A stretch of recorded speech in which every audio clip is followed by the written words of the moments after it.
திங்களணி சடைப்பெருமான் பூசையாற்றி திருமதிலங்கடந்திட முன்னின்றான் Javan தங்கு கடற்புவிவரை பின்னடியோ நாதி சகடருக்கும் ஒரு தவிர்க்கின்றான் யாவன் அங்கவன் மெச்சரித முடிவேற்ப வேண்டி அவனடியே சரணாக அடுத்துலேற்கு மங்களசின் மயமதுர தமிழ் செம்பாடல் வாரிமட மடை உடுத்து வளருமன்றே. சகலத்தை பெற்ற மைந்தன். ஒரு சமயம் கைலேங்கிரியில் சகல தேவர்களும் புடைசூட கங்காதரான சிவபெருமான் கொலுவீற்றிருக்கும் போது பார்வதி தேவி அவரிடம், நாதா, எல்லா பத்திரங்களையும் விட வன்னி பத்திரத்தில் மட்டும் நாம் கணபதிக்கு அதிக விருப்பம் ஏற்பட்டது எதனால்? அதை அடியாளை கூற வேண்டும் என்று கேட்டாள். உமையொரு பாங்கர் புன்னக புரிந்த வண்ணம், தேவி, அந்த கதையை கூறுகிறேன் கேள் என்று சொல்ல ஆரம்பித்தார். ஒரு சமயம் பூலோகத்தை பிரிய விரதர் என்ற ஒரு மாமன்னன் அரசாண்டு வந்தான். அவன் வானகமும் வையகமும் போற்றும் மன்னன், தான தர்மங்கள் பல செய்த வள்ளல், மற்றவரை மடக்கும் தோல் வலிமையின் நற்குணங்களும் நிறைந்து அறநறி வடுவாமல் சீரும் சிறப்புமாக தன் சாம்ராஜ்யத்தை நிர்வகித்து வந்தான். அவனுக்கு கீர்த்தி என்றும் பிரபை என்றும் 2 மனைவிகள் இருந்தார்கள். அவ்விருவரில் எளிய மனைவியான பிரபை என்பவரிடத்திலேயே பிரியவிரதன் அதிக பிரியம் வைத்து அளவில்லாத மோகமும் கொண்டு பலவிதமான இன்பங்களையும் அவளிடமே அனுபவித்து அவளையே மிகவும் சிறப்பித்து வந்தான். ஆனால் அதற்காக மூத்த மனைவியான கீர்த்தி சிறிதும் உள்ளம் கவடாமல் தன் கற்பனைக்குரிய தனக்குரிய சிறந்த அணிகலனாகவும் பெருமையான கவசமாகவும் மதித்து கணவருக்கு செய்ய வேண்டிய பணிவிடைகளில் சிறிதும் குறைவில்லாதபடி செய்து வாழ்ந்து வந்தாள். இந்த நிலையில் இளையவளான பிரபையிடம் பிரியவிரதன் புதுமையான வேட்கையோடும் சுவாரஸ்யத்தோடும் நூதன காதற்கலைகள் நடத்தி வரும்போது அதன் விளைவாக பிரபைக்கு கற்பம் தரித்து பதுமநாபன் என்ற ஒரு புத்திரன் பிறந்தான். அவன் நாளொரு மேனியும் பொழுதொரு வண்ணமாக வளர்ந்து தக்க பருவத்திலே பாஞ்சாலன் என்ற அரசனின் புதவியை திருமணம் செய்து கொண்டான். இதனால் இளையவள் பிரபை மிகவும் கர்வம் கொண்டு மூத்த சக்களத்தியான கீர்த்தியை சிறிதும் மதிக்காமல் ஒரு புழுவுக்கு சமமாக கருதி அலட்சியமாகவும் ஏளனமாகவும் நடத்தலானான். கற்பு என்னும் பாசத்தனையால் பட்டுண்ட கீர்த்தியோ இவ்வளவையும் சாய்த்து கொண்டு ஒரு கணவனுக்கு செய்ய வேண்டிய பணிவிடைகள் மட்டும் சிறிதும் தவறாமல் மனம் கோணாமல் தினந்தோறும் செய்து வந்தாள். ஒரு நாள் அரசன் இளையாளோடு தனித்திருந்து கூடி மகிழும்போது தன் கணவனுக்கு வழக்கமான பணிவிடை புரிவதற்காக கீர்த்தி அவனை தேடி இளையாடின் அந்தப்புறத்திற்கு வந்தாள். அவளை கண்டதும் இளையவளான பிரபை அதிக கோபம் அடைந்தவளாக தன் கணவனின் அணைப்பை விட்டு தள்ளி எழுந்து வந்து, இங்கே உன்னை யாரடி வரச் சொன்னது என்று இருந்து விழுந்து கொண்டே கீர்த்தியை காலால் எட்டி உதைத்தாள். இதை கணவன் பிரியவிரதன் கண்டும் காணாதவனைப் போல இருந்தான். கீர்த்தியின் மனம் இதனால் மிகவும் வேதனைப்பட்டது.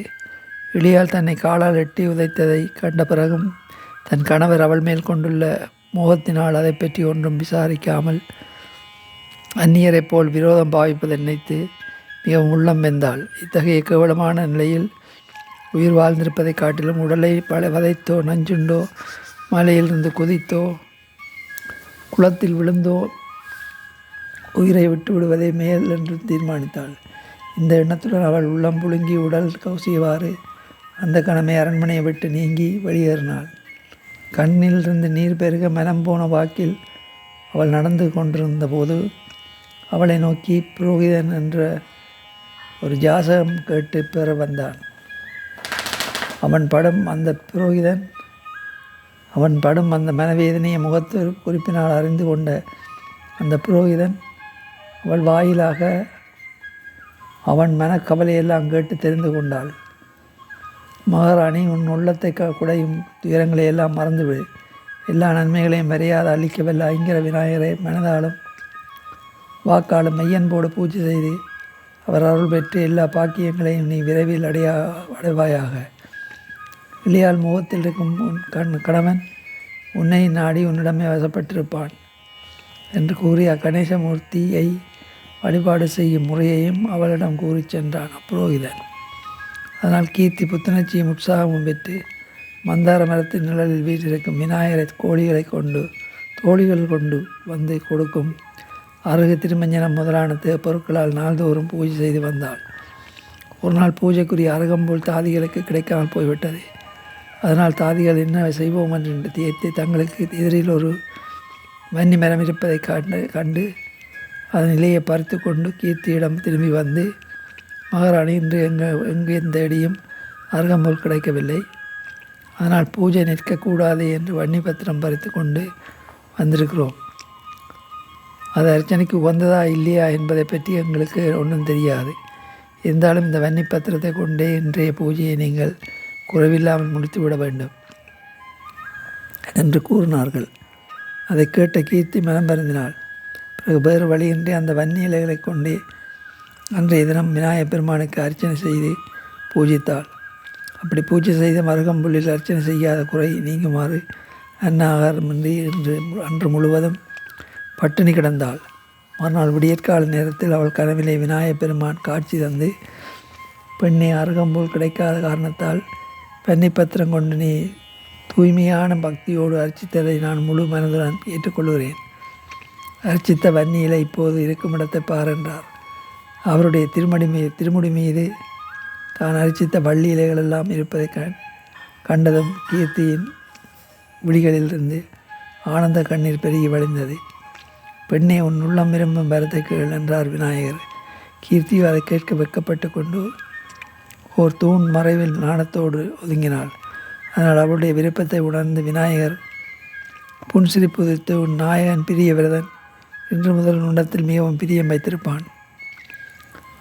பொறாமையும் பேராசையும் பிடித்த உனது சக்கரத்துக்கு தீராத நோய்கள் வந்து பிடித்து கொண்டு அவளை வாட்டி வதைக்கும். இன்னும் ஒரு வருஷ காலத்திற்குள் உனக்கு ஒரு மைந்தன் பிறப்பான். அவனுக்கு கிப்பியர் பிரசாதனன் என்று பெயரிடு. அவனது 4ஆம் வயதில் உன் சக்கலத்தை விஷமிட்டு அவளை கொன்றுவிட முயற்சி செய்வாள்.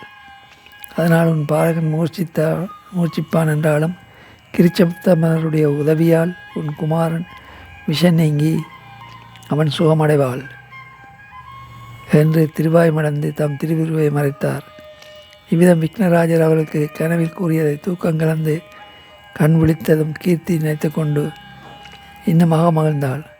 அந்த கணத்திலிருந்து எல்லா கவலைகளையும் தூர தள்ளிவிட்டு மிக்க மகிழ்ச்சியுடன் காலை கடன்களை முடித்து விநாயகமூர்த்தியை மீண்டும் பூஜிக்கலானாள்.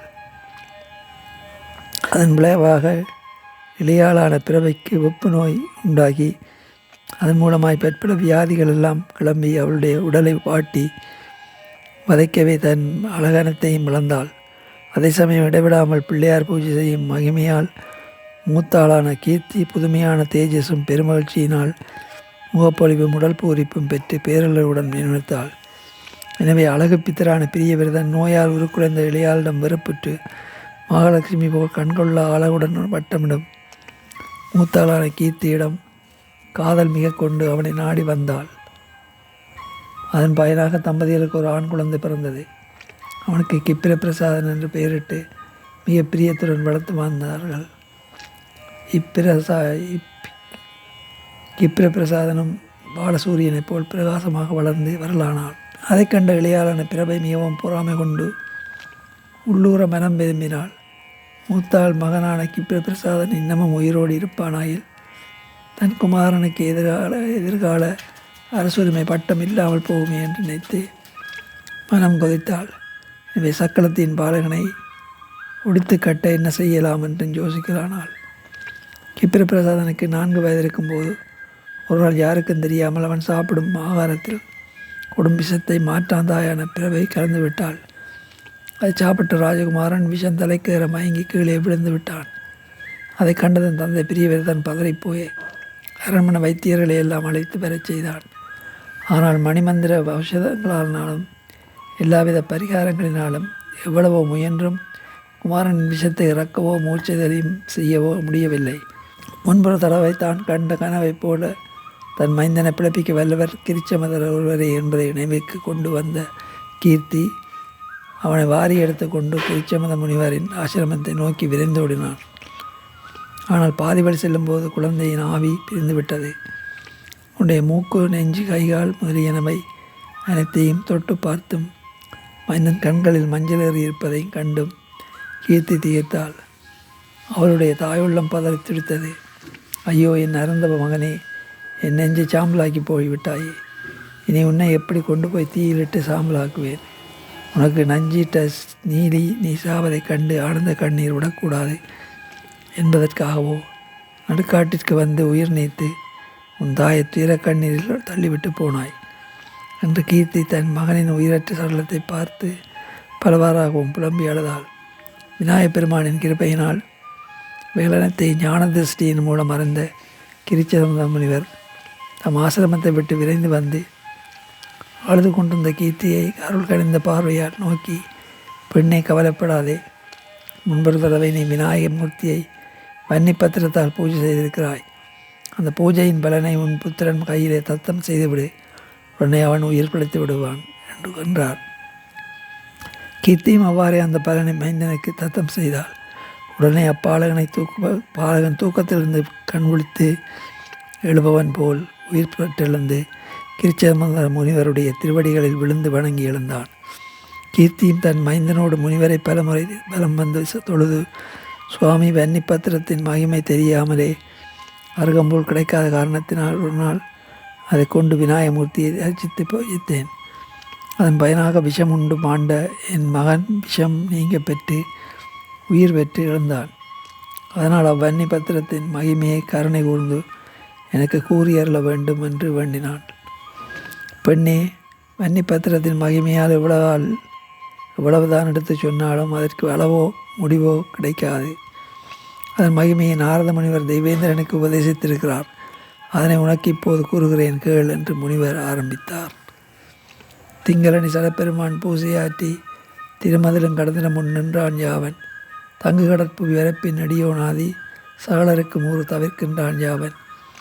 அங்கவன்மை சரித மொழிபெயர்ப்ப வேண்டி அவனடியே சரணாக அடுத்துளேற்கு மங்களசின் மயமுதர தமிழ் செம்பாடல் வாரி மடம் அடையுடுத்து வளரும் அன்றே.